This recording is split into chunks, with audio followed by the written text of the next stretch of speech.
Welcome back to the show, y'all. Tomorrow is not my President's Day, and I have a really important topic, a topic you've all seen. In fact, it's kind of going viral, but I think we're not appreciating it or learning the lessons from it that we should. Guys, I'm talking about the over 350 rabbis, the incredibly brave thought leaders and Jewish creatives who all signed on to a full page ad in the New York Times aimed directly at President Trump saying, Jews say no to ethnic cleansing in Gaza.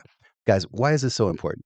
First and foremost, I'm going to break down a few things that I think are not being discussed with enough emphasis. Guys, I don't think we realize how much, especially the rabbis and creatives, are putting on the line to sign on to this ad. The rabbis in particular are risking dividing their congregation, losing financial support, and the creatives are looking, potentially losing, employment gigs. And all of them have said, this is so important. Our basic humanity here is at stake. We need to make a statement. And I know a lot of us is like, yeah, going out against ethnic cleansing is really a low bar. But that's the society and the time that we live in. And I think we have to stop looking for perfection from one another and start looking for where we have agreement and alignment. Now, I've often said that the difference between being a leader and being considered crazy is sometimes just how far ahead you are of your community. And I think this is real leadership coming from the folks who signed that ad and put their name out there publicly.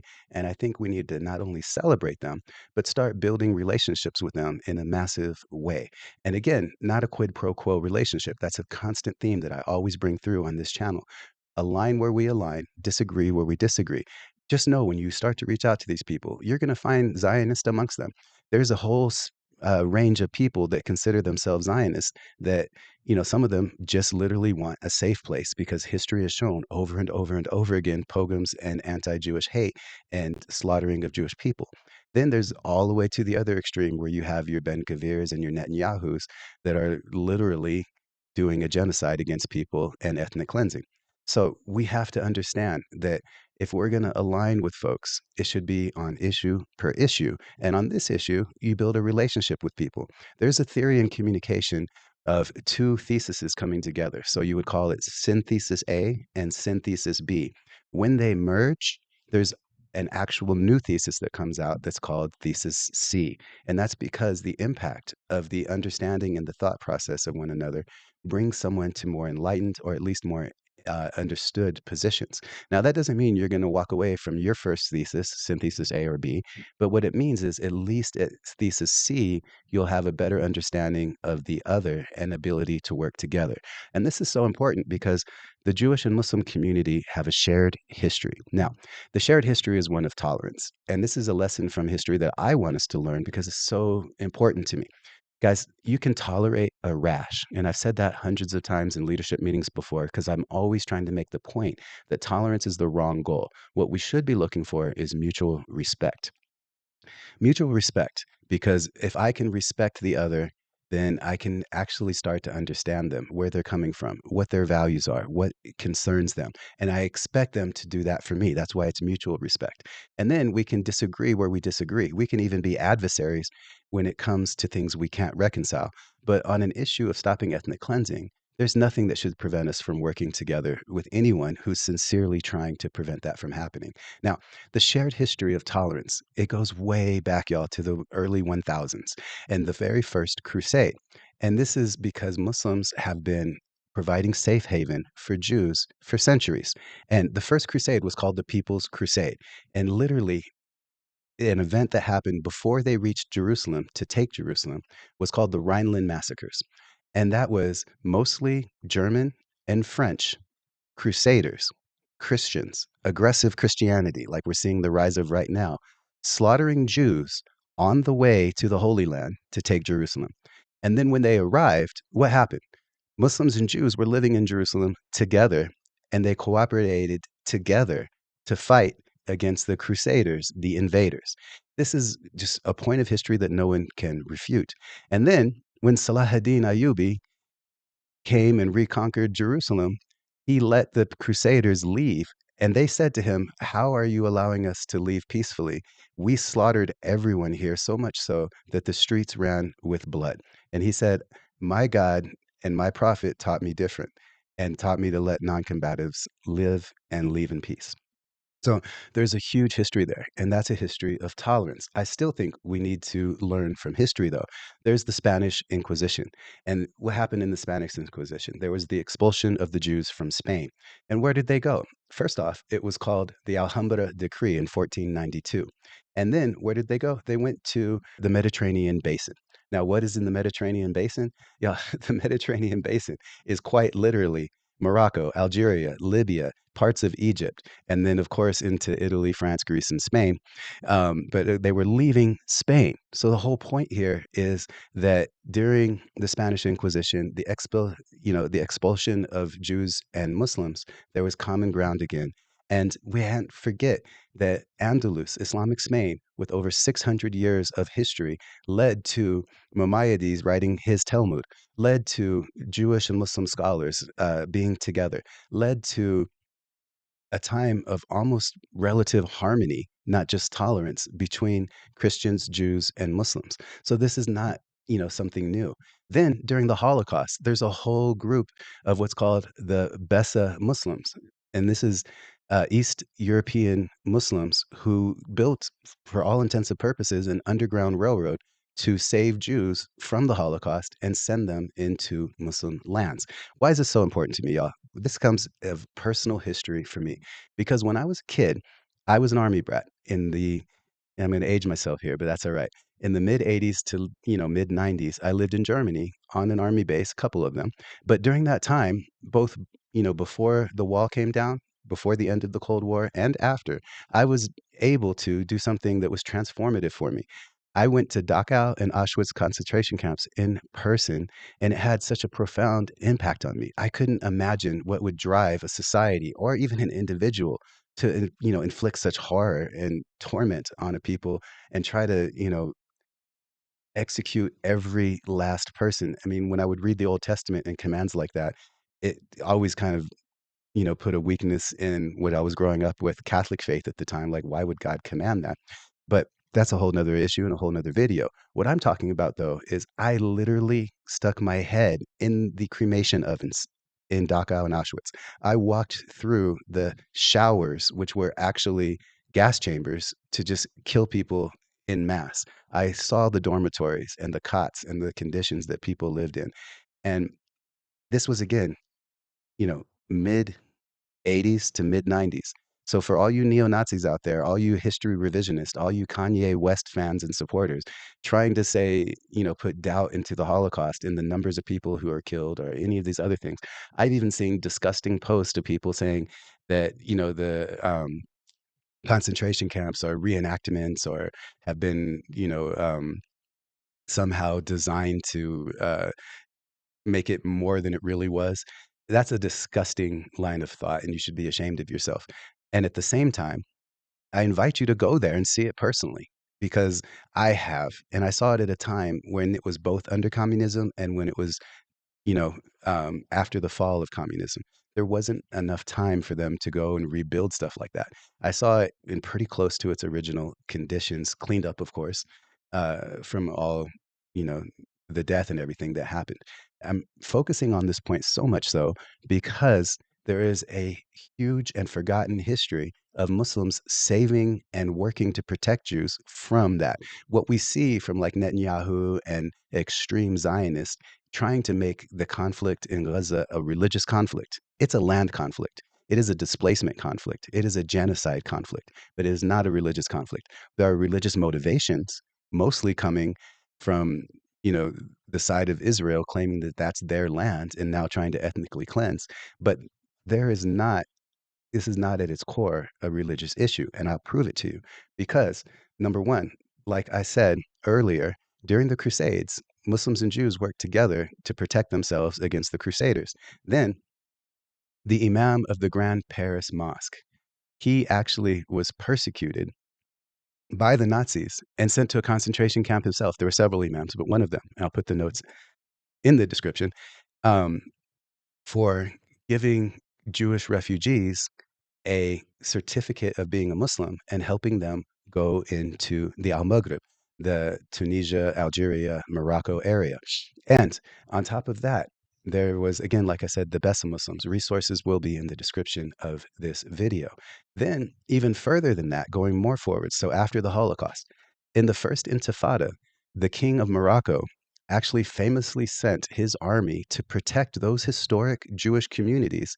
And he said, there will be no fitna in my land. And what he was saying is the issue of the intifada, of the oppression of Palestinians, is not the fault of the Jews in Morocco, and we're not going to put fitna means to place the like a square peg in a round hole, put something where it doesn't belong.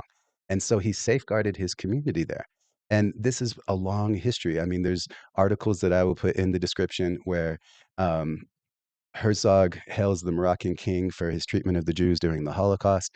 And this leads me to a book happening right now, um, written by Peter Beinart, and it's called Being Jewish After the Destruction of Gaza, A Reckoning. I'm also going to link to some, I think, really great coverage and interviews with the author and why he wrote this book, because it reflects the very same bravery and moral fortitude that the 350 rabbis, thought leaders, and creatives from the Jewish community put in that full-time New York Times ad. Now, I want to talk about a couple more things that are related to this topic. Number one, as we've seen, we don't need anything more than alignment on an issue to work on that issue together with people that we may disagree with on other issues or even the same issue at a different level. So, this is an opportunity that shouldn't be missed. If you are someone who's protested for the liberation of Palestine, who's protested against the genocide, who's an anti war activist, I would suggest highly that you go read those 350 names. You find out if any of them are in your area. You start building relationships with them, because if nothing else, we can all protest, especially on Not My President's Day, which is tomorrow, showing that we have solidarity and that this is the wrong thing for our nation and for our time. Then I want to get into this idea of never again. And there's two types of never again, y'all, and this breaks my heart to say it. Um, Again, because I walked through Dachau and Auschwitz concentration camps personally and saw the horrors that were there. And I've actually met, because that experience, like I said, it was formative to me and it has a profound impact on me till this day. One of the first things I did when I became a Muslim leader in the city of Houston was to start organizing trips for imams in Houston to visit the Houston Holocaust Museum. That's where I learned about the Bessa Muslims, the East European Muslims who built that underground railroad to save Jews from the Holocaust, from that experience. And guys, it is so important that we acknowledge history and we learn from history, because I'm seeing neo Nazis and white supremacist types, which are on the rise, which are part of the MAGA movement, which are being retweeted by our shadow president, Mr. Musk, after he does his Sig Hails online. And we're seeing, people who are in the extreme far right and extreme versions of Zionism. I don't think people understand this issue of alignment and, the idea of never again, and the two types of never again. The first type is never again for anyone ever at any time. That's my never again. That's the never again I believe with. That's the never again that I was led to believe is the mainstream Jewish community position by survivors of the Holocaust. People who I still follow to this day, like Gabor Gabor Mate is literal Holocaust survivor, and he's teaching never again for anyone online and has a huge following. I think everyone should look at some of his videos and internalize what he has to say, because he is a trauma specialist and he comes at this with one of the most unique angles. Another thing, though, is this second never again, which seems to be the ADL's never again, and that means never again for Jews, period. And the problem with that is that type of thinking, my people before your people, it leads to things like in the hostage negotiations, they were literally saying, we're going to release 33 Palestinians for every one Jewish life.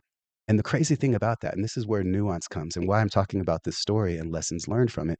The crazy thing about that is I see people saying, what a horrible deal, meaning like Israel's getting the shaft. I don't think you understand what that means. They're saying, at a minimum, one Jewish life is worth 33 Palestinian lives. Let that sink in for a second. That doesn't mean necessarily never again for anyone. That doesn't mean all people are equal. That doesn't mean all humans are equal. That's what we should be striving for. That's why mutual respect is so important and not tolerance. What we should be striving for is one for one. However, what that does is it shows how many people are imprisoned and how their condition is in Israel versus how many people, should never happen, in my opinion. I don't think you ever assault or take hostages of innocent civilians. I just have to say that for the record because that's my real stance. But that doesn't change the fact that at a minimum, what we're being told is one Jewish life is worth 33 Palestinian lives. Let that sink in. Now, don't ever let the media say or people online tell you that's a bad deal for Israel because so many Palestinians are being released, because they're trying to distract from the fact that so many Palestinians are being held. Now, another thing that's so important here is that we have to say never again for anyone for real. Then I want to talk about this idea of waging peace. You know, one of the things that's most important to me about all of this is that we have to say right now, we have this huge resurgence of white nationalism and Christian nationalism and an acceptance or a whitewashing, our constant excuse making for neo Nazi esque and direct neo Nazi quotes. So the type of language, the type of behavior, the sig hails, we're finding people always making excuses. You ever wonder how there's no nuance when it's about Palestinian lives being killed, but there's always so much discussion and nuance and careful message crafting when it comes to Elon Musk doing a sig hail or retweeting a neo-Nazi. And then you see people who are ostensibly against anti-Semitism making excuses for Musk, saying this is a complex, fraught time. We don't think he's a Nazi. We don't think that was a real sig hail, calling it a Roman salute, if that was even ever a thing historically. And if it was definitely what led to the Nazi salute. Guys, we have to start believing our eyes and live in the really real world. And the reason for that is because traditionally, and I'll put stats from the FBI on this as well, traditionally, the people who hate Muslims are the same people who hate Jews. And this is why alignment is so important. Guys, we have to come together to protect the US Constitution, especially the First Amendment, because the First Amendment is what guarantees equal freedom for all religious groups in the United States. Now, there is some nuance to that. I'm not a constitutional scholar. And in future episodes, I'll actually bring someone who can talk about that nuance. But right now, the main message we have to get is that we act like we're at odds with people, and we are. But that doesn't mean that we need complete alignment on all issues to work with people on some issues. And in order for us to wage peace, when someone tells you they're against ethnic cleansing, reach out to them and be against ethnic cleansing with them together. Get to know them, be an outreach community, be a community that really does wage peace. Because if we keep on this tolerance track, everyone's going to continue to look down at each other. Everyone's going to continue to tolerate one another, but not value one another equally at a human level. And that's a huge problem for our society moving forward. Thank you for your time. I hope the rest of your weekend is fantastic. I hope Not My President's Day allows you the opportunity to protest and especially to amplify the voices of these brave 350 plus rabbis, Jewish creatives, and thought leaders. God bless you all. May we be the people who bring peace to this land and peace to our time. It seems insurmountable right now, but when good people don't stand up, evil people rule the day. And let's also give an olive branch, even to Trump supporters, because if we keep this tribalism and we don't align where we need to align, then all we do is keep the conflict going. We have to heal as a nation. It takes one side to be the adults in the room and give an olive branch moment. If people prove that they're a foe, then understand they're a foe. But when people prove to you that they align on one issue, work on that issue together, and then use that as a way to build relationships for the future. It's the only way to wage peace in our time right now. God bless you all. Asa. Okay. Asa? Yes. Asa Galloway. Asa Galloway defines the mission. Kind of a show that will put people on the edge of their seat. Because it leads to the future with a more sophisticated approach.